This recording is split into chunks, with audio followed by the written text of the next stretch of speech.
नमस्कार, किसान समाचार में आपका स्वागत है। मैं हूं रेशमा आपके साथ। आइए नजर डालते हैं इस वक्त की हेडलाइंस पर। केंद्रीय मंत्री परषोत्तम रुपाला ने बहुउद्देशीय समुद्री शैवाल पार्क के भूमि पूजन में लिया हिस्सा। तमिलनाडु रामनाथपुरम के बलामावुर में बहुउद्देशीय समुद्री शैवाल पार्क की रखी आधारशिला। मछुआरों और मत्स्य किसानों के साथ अनुसंधान तैयारियों, फील्ड वर्क, मछली प्रबंधन पर की चर्चा। केंद्रीय मंत्री परषोत्तम रुपाला सोमवार को मुंबई में एक दिवसीय मत्स्य पालन के लिए किसान क्रेडिट कार्ड पर राष्ट्रीय सम्मेलन में करेंगे शिरकत। मत्स्य, पशुपालन और डेयरी विभाग इस सम्मेलन में समस्याओं के समाधान पर करेंगे चर्चा। रुपाला पात्र मछुआरों को किसान क्रेडिट कार्ड करेंगे वितरित। स्वदेशी गाय की नस्ल सुधार के लिए 15,000 प्रोत्साहन राशि देगी उत्तर प्रदेश सरकार। योगी सरकार ननद बाबा दुग्ध मिशन के तहत मुख्यमंत्री प्रगतिशील पशुपालक प्रोत्साहन योजना की है शुरू। योजना स्वदेशी नस्ल की गाय के पहले, दूसरे और तीसरे ब्यात यानी प्रसव पर होगी लागू। ओडिशा में बारिश का कहर जारी। मौसम विभाग ने ओडिशा, तटीय आंध्र प्रदेश, तेलंगाना और केरल में भारी बारिश की जताई संभावना। पश्चिम बंगाल, छत्तीसगढ़, मध्य महाराष्ट्र, कर्नाटक, तटीय आंध्र प्रदेश और अंडमान और निकोबार द्वीप समूह पे भी भारी बारिश का अनुमान। और आइए अब समाचारों पर विस्तार से नजर डालते हैं। केंद्रीय मत्स्य पालन, पशुपालन और डेयरी मंत्री परषोत्तम रुपाला ने केंद्रीय राज्य मंत्री डॉक्टर एल मुरुगन, मत्स्य पालन विभाग के सचिव डॉक्टर अभिलक्ष लिखी की उपस्थिति में सागर परिक्रमा के 8वें चरण का नेतृत्व किया। सागर परिक्रमा कार्यक्रम का तीसरा दिन रामनाथपुरम जिले के रामेश्वरम मछली पकड़ने के घाट पर मछुआरों द्वारा मछली पकड़ने के तरीकों और मछली प्रबंधन का प्रदर्शन करने के साथ साथ मछुआरों और आम लोगों से बातचीत के साथ शुरू हुआ। केंद्रीय मंत्री ने नाव घाट के सुधार और नवीनीकरण की समीक्षा की और मछुआरों और मत्स्य किसानों के साथ अनुसंधान एवं तैयारियों, क्षेत्र कार्य, मछली प्रबंधन के बारे में चर्चा की। किसानों ने अनुरोध किया कि बाजार की मांग को पूरा करने के लिए समुद्री शैवाल के बीज उपलब्ध कराने के लिए आवश्यक पहल पर ध्यान दिया जाए। वर्तमान समय में चल रही चुनौतियों का समाधान करने के लिए बीज उत्पादन और प्रासंगिक सब्सिडी के लिए एक हैचरी का भी अनुरोध किया गया। केंद्रीय मंत्री ने इस मामले को देखने और छोटे मछुआरों की समस्याओं का समाधान करने हेतु हर संभव सहायता प्रदान करने का आश्वासन दिया, जिनके पास मोटर चालित मछली पकड़ने की नौकाएं हैं। राज्य मंत्री डॉक्टर एल मुरुगन ने कहा कि समुद्री शैवाल की खेती को आर्थिक रूप से व्यवहार्य आजीविका विकल्प के रूप में मान्यता प्राप्त है और इसे विशेष रूप से मछुआरा समुदाय की महिलाओं द्वारा अपनाया जाना चाहिए। और भारत सरकार की प्रमुख योजना प्रधानमंत्री मत्स्य संपदा योजना का उद्देश्य इस एजेंडे को आगे बढ़ाना है और इसलिए इस योजना के अंतर्गत समुद्री शैवाल की खेती के लिए समर्थन प्रदान किया जा रहा है। इसके अलावा प्रगतिशील मछुआरों ने PMSSY की सफलता की कहानियों को साझा किया।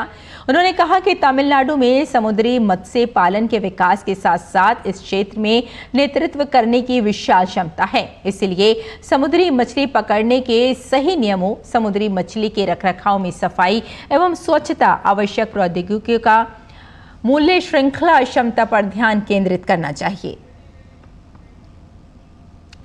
आगे बढ़ते हैं। केंद्रीय मत्स्य पालन, पशुपालन और डेयरी मंत्री परषोत्तम रुपाला 4 सितंबर 2023 को महाराष्ट्र मुंबई में एक दिवसीय मत्स्य पालन के लिए किसान क्रेडिट कार्ड KCC पर राष्ट्रीय सम्मेलन की अध्यक्षता करेंगे। ये सम्मेलन जमीन से जुड़े हुए जरूरी मुद्दों को हल करने के लिए मत्स्य पालन विभाग और पशुपालन डेयरी विभाग द्वारा संयुक्त रूप से आयोजित किया जा रहा है। इस आयोजन के दौरान रुपाला पात्र मछुआरों और मछुआरों को KCC कार्ड वितरित करेंगे। मत्स्य पालन और जलीय कृषि गतिविधियां भोजन, पोषण और रोजगार सृजन का एक महत्वपूर्ण स्रोत है और 2.8 करोड़ मछुआरों के लिए आजीविका का एक महत्वपूर्ण स्रोत है। निरंतर प्रयासों के माध्यम से पूरे देश में मछुआरों और मछली किसानों को अब तक 1.49 लाख किसान क्रेडिट कार्ड जारी किए गए हैं। किसान क्रेडिट कार्ड वित्तीय समावेशन और सहयोग के लिए एक शक्तिशाली उपकरण है, जहां कृषि, मत्स्य पालन, पशुपालन और डेयरी जैसी गतिविधियों को बड़ी संख्या में गरीब और सीमांत किसानों और मछुआरों के लिए आजीविका और आय सृजन के लिए महत्वपूर्ण घटक माना जाता है। ये अपने किसानों का समर्थन करने और उनके न्यायोचित विकास को बढ़ावा देने के लिए केंद्र और राज्य संस्थाओं के दृढ़ संकल्प का प्रतिनिधित्व करता है। और उत्तर प्रदेश के गौ पालकों की आय बढ़ाने, उन्हें आत्मनिर्भर बनाने एवं स्वदेशी नस्ल की गायों के प्रति उनका रुझान बढ़ाने के लिए सरकार ने नंद बाबा दुग्ध मिशन के तहत मुख्यमंत्री प्रगतिशील पशुपालक प्रोत्साहन योजना शुरू की है। इसको लेकर शासनादेश भी जारी कर दिया गया है, जिसमें योजना से संबंधित प्रोत्साहन धनराशि, पात्रता, मानक, योजना का उद्देश्य और स्वरूप को स्पष्ट किया गया है। योजना स्वदेशी नस्ल की गाय के पहले, दूसरे और तीसरे ब्यात यानी प्रसव पर लागू होगी। एक पशुपालक को अधिकतम 2 स्वदेशी नस्ल की गायों में नस्ल सुधार एवं दुग्ध उत्पादकता में वृद्धि के लिए प्रोत्साहन धनराशि दी जाएगी। पशुपालकों में उच्च उत्पादकता एवं गुणवत्ता वाली स्वदेशी नस्ल की गायों जैसे गिर, साहिवाल, हरियाणा, गंगातिरी और थारपारकर को पालने के प्रति प्रोत्साहित करने, उनके नस्ल सुधार, उनकी बेहतर देखभाल के उद्देश्य से नंद बाबा दुग्ध मिशन के तहत मुख्यमंत्री प्रगतिशील पशुपालक प्रोत्साहन योजना शुरू की गई। योजना के तहत योगी सरकार 10 से 15 हजार रुपए प्रोत्साहन राशि दे रही है। इस धनराशि को 2 भागों में बांटा गया है। इसमें साहिवाल, गिर और धार पारक गाय द्वारा 8 से 12 किलो प्रतिदिन दूध देने पर 10,000 रुपए और 12 किलो से ज्यादा प्रतिदिन दूध देने पर 15,000 रुपए प्रोत्साहन राशि के रूप में दिए जाएंगे। लघु किसान कृषि व्यवसाय कंसोर्टियम के सहयोग से किसान उत्पादक संगठनों के गठन और संवर्धन पर नई दिल्ली में एक राष्ट्रीय कार्यशाला का आयोजन किया गया। कार्यशाला में भाग लेने आए केंद्रीय कृषि एवं किसान कल्याण मंत्रालय के सचिव मनोज आहूजा ने कहा कि एफपीओ का लक्ष्य उत्पादन की बजाय संपूर्ण मूल्य श्रृंखला का विकास कर किसानों की आर्थिक तरक्की करना है। देखते हैं ओपी यादव की ये खास रिपोर्ट। भारत सरकार के कृषि एवं किसान कल्याण मंत्रालय ने लघु किसान कृषि व्यवसाय कंसोर्टियम के सहयोग से किसान उत्पादक संगठनों के गठन और संवर्धन पर 1 दिवसीय राष्ट्रीय कार्यशाला का आयोजन किया। कार्यशाला में भाग लेने आए कृषि एवं किसान कल्याण मंत्रालय के सचिव मनोज आहूजा ने कहा कि सीमांत किसानों के आर्थिक विकास के लिए केंद्र सरकार ने एफपीओ की शुरुआत की है। एफपीओ का लक्ष्य उत्पादन के बजाय संपूर्ण मूल्य श्रृंखला का विकास कर किसानों की आर्थिक तरक्की पर होना चाहिए। तो चर्चा हो रही है इधर जो एफपीओ को बनाते हैं, जिसको हम सीबीपीओ बोलते हैं, जो हमारे इम्प्लीमेंटिंग एजेंसी हैं और राज्य सरकार से सारे प्रतिनिधि आए हैं, तो इसी पे हम चर्चा कर रहे हैं, जो समीक्षा कर रहे हैं, जो आज के दिन आज तक कितना कार्य हुआ है और भविष्य में आगे क्या ले जाना है। तो जो 3 वर्ष पहले जो एफपीओ बन चुके हैं, अब उनका मार्केटिंग लिंकेज हो रहा है कि नहीं, क्या उनकी मुश्किलें आ रही हैं और क्या अच्छा काम हो रहा है, उस पे आज सारे चर्चा कर रहे हैं ताकि भविष्य में इसको और सुदृढ़ कैसे करें, उस पे निष्कर्ष निकले। इस अवसर पर लघु किसान कृषि व्यवसाय कंसोर्टियम की प्रबंध निदेशक डॉक्टर मनिंदर कौर द्विवेदी ने निगरानी, सरकारी कार्यों के संवेदीकरण, एफपीओ के लिए लाइसेंस और बैंक पूंजी प्राप्त करने में सरकारी एजेंसियों को सुविधा देने की आवश्यकता पर जोर दिया। Each state and each IA, the request is please look at your allocation. Divide it into 500, minimum 500 farmers, and then what is the mobilization which we need to do by the end of this calendar year. Equity eligibility comes in after 6 months of the FPO being in existence. So we have 6,000 FPOs as of July. Within 6 months, they'll all be eligible for their first tranche of equity because they need a 6-month of bank statement. So we are targeting 6,500 by the end of this year. कार्यशाला में भाग लेने आए राज्यों से अधिकारियों और हितधारकों ने भी तकनीकी सत्रों में आयोजित हुए अलग अलग सत्रों की महत्ता को रेखांकित करते हुए एफपीओ को किसानों की आर्थिक तरक्की के लिए अहम बताया। एफपीओ जो निर्माण है और जो एफपीओ को एक संगठन के रूप में आज की डेट में जो आवश्यकता है, जो किसानों को एक संगठित करने की आवश्यकता है, वो जो किसानों की आय को दुगना करने का जो संकल्प लिया है, उसमें एक बहुत ही बड़ा योगदान स्थापित करेगी। इससे किसान संगठित होकर ना ही अपने उत्पाद को और अच्छे दाम पे बेच पाएंगे, अच्छा मार्केट उनको उपलब्ध हो पाएगा, वो हो सकता है आगे चल के अपने उसके अच्छा एक्सपोर्ट भी कर पाएँ। जम्मू कश्मीर से हूँ और यहाँ पे मैं CBBO एक्टिव इंफॉर्मेशन सिस्टम का एज एन CBBO वहाँ पे काम करता हूँ। हमारे वहाँ पे अभी तक 10 FPOs बन चुके हैं जो मैंने वहाँ पे बनाए हैं। पहले मैंने वहाँ पे अपना एक FPO बनाया है जो कि जजना फार्मर प्रोड्यूसर कंपनी के नाम से चलता है। FPOs will be future for farmers because it will take out the middleman and increase their income and reducing their input cost. किसानों के सशक्तिकरण में काफ़ी ज़्यादा योगदान रहा है FPO का, और ये एक अच्छा तरीका है जिससे कि सारे किसान एक साथ आकर एक जगह पे आकर तो कलेक्टिव फार्मिंग का जो लाभ है वो किसानों को मिलना शुरू हो गया है, और बहुत जगह देखा गया है कि उन्होंने उद्योग भी स्थापित किए हैं। तो FPO जो है ये प्रोग्राम काफ़ी कारगर साबित हो रहा है। इस राष्ट्रीय कार्यशाला में 17 राज्यों और केंद्र शासित प्रदेशों के सचिवों, आयुक्तों और निदेशकों सहित 100 से अधिक प्रतिभागियों और योजना की 15 परियोजनाओं कार्यान्वयन एजेंसियों ने भाग लिया और FPO के जरिए किसानों की आर्थिक तरक्की और कृषि क्षेत्र को उद्यमशील बनाने पर केंद्र व राज्यों के बीच साझा रणनीति बनाकर काम करने पर सहमति जताई। किसानों का उत्पादन, उत्पादकता और लाभप्रदता को बढ़ाकर देश में कृषि क्षेत्र का आर्थिक रूप से उन्नयन करने के लिए भारत सरकार ने FPO के गठन का काम शुरू किया है, और इसी संदर्भ में न केवल 10,000 FPO बनाए जा रहे हैं बल्कि कृषि क्षेत्र में महत्वपूर्ण क्रांति लाकर किसानों की आर्थिक तरक्की के साथ साथ देश को आत्मनिर्भर बनाने के महत्वपूर्ण प्रयास भी किए जा रहे हैं। मेरे सहयोगी कैमरामैन संदीप के साथ मैं OP Yadav, DD news, Delhi. Bharat की सदियों पुरानी सांस्कृतिक विरासत को सहेजने के लिए भारत अंतर्राष्ट्रीय सांस्कृतिक केंद्र महत्वपूर्ण भूमिका निभा रहा है। देश में प्राकृतिक खेती व जनजातीय समुदाय की परंपराओं को बढ़ाने में भारत अंतर्राष्ट्रीय सांस्कृतिक केंद्र की क्या भूमिका है, इस विषय पर सिक्किम के पूर्व राज्यपाल गंगा प्रसाद से बात की हमारे संवाददाता OP यादव ने। भारत की सदियों पुरानी सनातन संस्कृति और गौरवशाली परंपराओं को आगे बढ़ाने के लिए गुरुग्राम में इंडिया इंटरनेशनल कल्चर सेंटर यानी भारत अंतर्राष्ट्रीय सांस्कृतिक केंद्र की शुरुआत हो गई है। इस केंद्र के बनने से एक और जहां भारत की वैभवशाली संस्कृति को देश और दुनिया में फैलाने का काम होगा, वहीं दूसरी ओर वैश्विक स्तर पर भारत की प्रतिष्ठा भी बढ़ेगी। इस विषय पर बात करने के लिए हमारे साथ मौजूद है सिक्किम के पूर्व राज्यपाल गंगा प्रसाद जी। भारत अंतर्राष्ट्रीय सांस्कृतिक केंद्र के बनने से किस तरह हमारी संस्कृति को भविष्य में आगे बढ़ाने का काम होगा?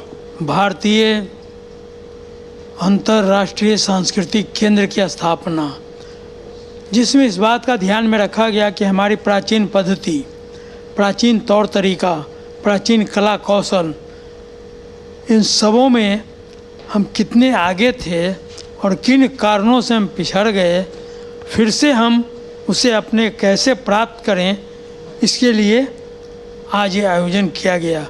वैसे तो भारतीय संस्कृति यह तो सबसे अति प्राचीनतम यह भारत की पद्धति है, और भारत ने जो वेद है वो एक संसार के सबसे प्राचीनतम ग्रंथ है, और वेद के अंदर सारी बातों का उल्लेख है। ज्ञान, विज्ञान, संस्कृति, क्या करना क्या नहीं करना, कृषि से लेकर के पशुपालन से लेके इन सबों का माने उसके अंदर उल्लेख है। तो इस प्रकार भारत तो ऐसे कृषि प्रधान देश है, और जहाँ पर यह हमेशा इस बात का ध्यान रखा गया है फिर से कि भारत को किस तरह से फिर से आगे बढ़ाया जाए। इस केंद्र के बनने से गांव में एक तरह से फैलेगी तो रोजगार, कारोबार और व्यापार की संभावनाएं बढ़ेगी और लोग हमारे देश को जानेंगे। इस पर कितना आपका दृष्टिकोण रहेगा? देखिए, महात्मा गांधी तो कहा करते थे कि भारत की आत्मा गांव में बसती है, तो ये तो है ही कि गांव का विकास होगा, भारत का विकास होगा। इसलिए इस ओर ध्यान देना चाहिए। गांव में उद्योग को हम खड़ा कर सकते हैं। अभी देखा अभी कई चीज़ सिक्किम में वहाँ पर जो गांव को विकास और कई ऐसा कार्य किया है जिसके कारण गांव में आज मैंने कई कार्य हो रहा है। एक तो हमने अमृत महोत्सव पार्क वहाँ बनवा दिया, एक चिल्ड्रन पार्क बनवा दिया। वैश्विक स्तर पे जो लोग हैं भारत को जानने समझने आएंगे, उनको हम लोग ये दिखाएंगे जनजातीय संस्कृति, तो उससे एक भारत श्रेष्ठ भारत की संकल्पना को मजबूती प्रदान करने में कितनी मदद मिलेगी? नहीं, देखिए, जनजाति आज जो हैं हर जगहों पर उनकी अपनी तौर तरीका है, और इस बात की आवश्यकता है कि उसे जीवित रखने की आवश्यकता है। तो ये तो सिक्किम के पूर्व राज्यपाल गंगा प्रसाद जी। जिनका मानना है कि भारत अंतर्राष्ट्रीय सांस्कृतिक केंद्र के बनने से एक और जहां भारत की सदियों पुरानी सांस्कृतिक विरासत को वैश्विक स्तर पर आगे बढ़ाने का काम होगा, वहीं दूसरी ओर ग्रामीण भारत की लोक परंपराएं और मान्यताओं को विदेशी नागरिकों को दिखाने से वहां रोजगार, व्यापार और कारोबार की संभावनाएं बढ़ाने का महत्वपूर्ण प्रयास भी होगा। मेरे सहयोगी कैमरामैन अजय के साथ मैं OP Yadav, DD news, Gurugram. Odisha में बारिश का कहर जारी है। मौसम विभाग ने सोमवार से ओडिशा, तटीय आंध्र प्रदेश, तेलंगाना और केरल में भारी बारिश की संभावना व्यक्त की है। पश्चिम बंगाल के गांगेय क्षेत्र, विदर्भ, छत्तीसगढ़, महाराष्ट्र, कर्नाटक, तटीय आंध्र प्रदेश और अंडमान और निकोबार द्वीप समूह में भी मूसलाधार वर्षा का अनुमान है। मौसम विभाग ने अगले 5 दिनों के दौरान देश के अन्य हिस्सों में कम बारिश होने की संभावना व्यक्त की है।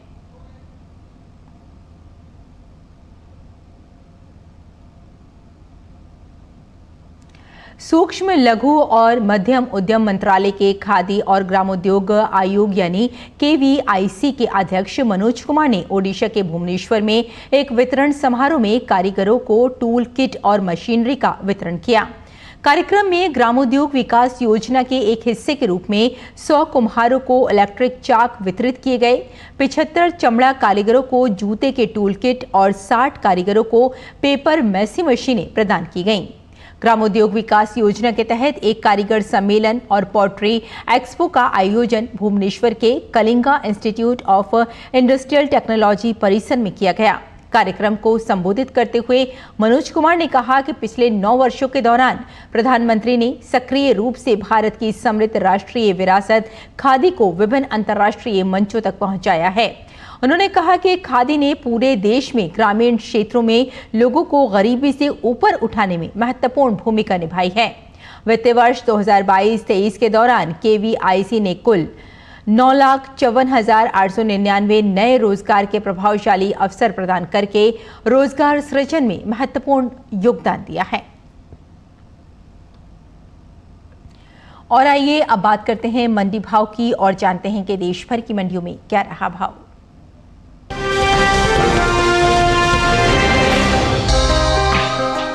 इन दिनों कृषि उपज मंडियों में गेहूं की आवक सामान्य बनी हुई है। भाव पर नजर डालें तो शुक्रवार को ज्यादातर कृषि उपज मंडियों में गेहूं के सौदों में मिला जुला रुख देखने को मिला। काला पीपल मंडी में गेहूं के भाव में मजबूती के साथ कारोबार हुआ, वहीं राजकोट मंडी में नरमी देखने को मिली, जबकि कोटा और गाजियाबाद मंडी में इस दौरान गेहूं के सौदे बिना किसी फेरबदल के साथ हुए। एगमार्क नेट के मुताबिक गुजरात की राजकोट मंडी में 1 सितंबर को लोकवान गेहूं का भाव रहा 2,495 रुपए। 2 सितंबर को इसके भाव में 20 रुपए की गिरावट आई और भाव हो गया 2,475 रुपए। मध्य प्रदेश की काला पीपल मंडी में इस दौरान शरबती गेहूं के सौदों में मजबूती के साथ कारोबार हुआ। 1 सितंबर को शरबती गेहूं का भाव था 2,550 रुपए। 2 सितंबर को इसके सौदे 300 रुपए उछलकर 2,850 रुपए पर हुए। हालांकि राजस्थान की कोटा मंडी में बीते 2 दिनों के दौरान गेहूं के भाव स्थिर रहे। यहां 1 और 2 सितंबर को गेहूं 2,450 रुपए पर बिका। उत्तर प्रदेश की गाजियाबाद मंडी में 1 सितंबर को धारा गेहूं का भाव रहा 2,300 रुपए। 2 सितंबर को इसके सौदों में कोई फेरबदल देखने को नहीं मिला और भाव 2,300 रुपए पर बरकरार रहा। उत्तर प्रदेश की दूसरी मंडियों में गेहूं के भाव की बात करें तो शनिवार को अलीगढ़ मंडी में धारा गेहूं का भाव रहा 2,260 रुपए, बस्ती मंडी में भाव रहा 2,290 रुपए, लखीमपुर मंडी में धारा गेहूं 2,310 रुपए पर बिका, जबकि राज्य की रायबरेली मंडी में इस दौरान धारा गेहूं के सौदे 2,265 रुपए पर हुए। गेहूं की उपज की बात करें तो इस साल देश में घरेलू स्तर पर रबी गेहूं की पैदावार रिकॉर्ड स्तर पर जा सकती है, जिसका असर गेहूं के बाजार भाव पर पड़ता दिख सकता है। कृषि मंत्रालय के तीसरे अग्रिम अनुमान के मुताबिक साल 2022-23 के दौरान देश में रबी गेहूं की उपज 1,127.43 लाख टन अनुमानित है, जो पिछले साल के उत्पादन की तुलना में 50.01 लाख टन अधिक है।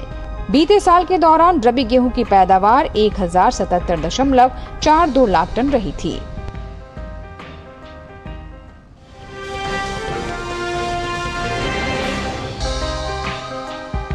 चालू खरीफ सीजन में अरहर की बुआई देश भर के ज्यादातर राज्यों में हो रही है। कृषि मंत्रालय के मुताबिक खरीफ अरहर की बुआई बीते साल से पीछे चल रही है। साल 2023 के लिए 1 सितंबर को जारी आंकड़ों के अनुसार अरहर की खेती 42,66,000 हेक्टेयर में हो चुकी है, जबकि बीते साल की समान अवधि के दौरान अरहर की बुआई 45,27,000 हेक्टेयर में हुई थी। फिलहाल कृषि उपज मंडियों में अरहर की आवक सामान्य है। हाजिर भाव की बात करें तो एग मार्केट के मुताबिक गुजरात की जंबूसर मंडी में 1 सितंबर को अरहर का भाव था 8,000 रुपए। 2 सितंबर को इसके भाव में कोई फेरबदल नहीं हुआ और भाव 8,000 रुपए पर बरकरार रहा। राज्य की ही दाहोद मंडी में बीते 2 दिनों के दौरान अरहर के भाव स्थिर रहे। यहाँ 1 और 2 सितंबर को अरहर 9,700 रुपए पर बिकी। महाराष्ट्र की नागपुर मंडी में अरहर के सौदों में बढ़त के साथ कारोबार हुआ। यहाँ 1 सितंबर को अरहर का भाव रहा 11,247 रुपए। 2 सितंबर को इसके सौदे 18 रुपए चढ़कर 11,265 रुपए पर हुए। उत्तर प्रदेश की गाजियाबाद मंडी में 1 सितंबर को अरहर का भाव था 9,300 रुपए। 2 सितंबर को इसके भाव बिना किसी उठापटक के 9,300 रुपए पर बने रहे। बात अरहर की पैदावार की करें तो घरेलू स्तर पर इस साल खरीफ अरहर की पैदावार में कमी देखने को मिल सकती है। कृषि मंत्रालय के तीसरे अग्रिम अनुमान के मुताबिक देश में साल 2022-23 के दौरान खरीफ अरहर की पैदावार 34,30,000 टन होने की उम्मीद है, जबकि बीते साल की समान अवधि के दौरान अरहर की उपज 42,20,000 टन रही थी। यानी इस साल खरीफ अरहर की पैदावार में 7,90,000 टन की कमी देखने को मिल सकती है, जिसका असर अरहर के बाजार भाव पर पड़ सकता है।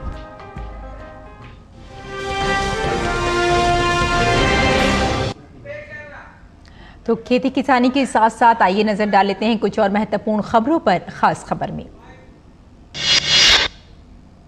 राष्ट्रपति द्रौपदी मुर्मू 5 सितंबर को राष्ट्रीय शिक्षक दिवस पर नई दिल्ली के विज्ञान भवन में 75 चयनित शिक्षकों को वर्ष 2023 के राष्ट्रीय पुरस्कार प्रदान करेंगी। इन पुरस्कारों का उद्देश्य देश के शिक्षकों के अद्वितीय योगदान को रेखांकित करना। पुरस्कार विजेताओं को प्रधानमंत्री के साथ बातचीत करने का भी अवसर मिलेगा।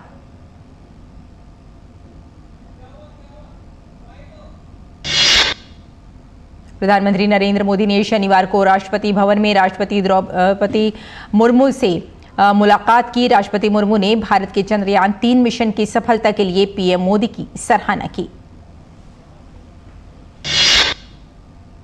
केंद्र सरकार ने एक राष्ट्र एक चुनाव की संभावनाओं के मुद्दे पर जांच के लिए 8 सदस्यीय समिति का गठन किया है। साथ ही समिति के सदस्यों के नामों का भी ऐलान कर दिया गया है। पूर्व राष्ट्रपति रामनाथ कोविंद को समिति का अध्यक्ष नियुक्त किया गया है।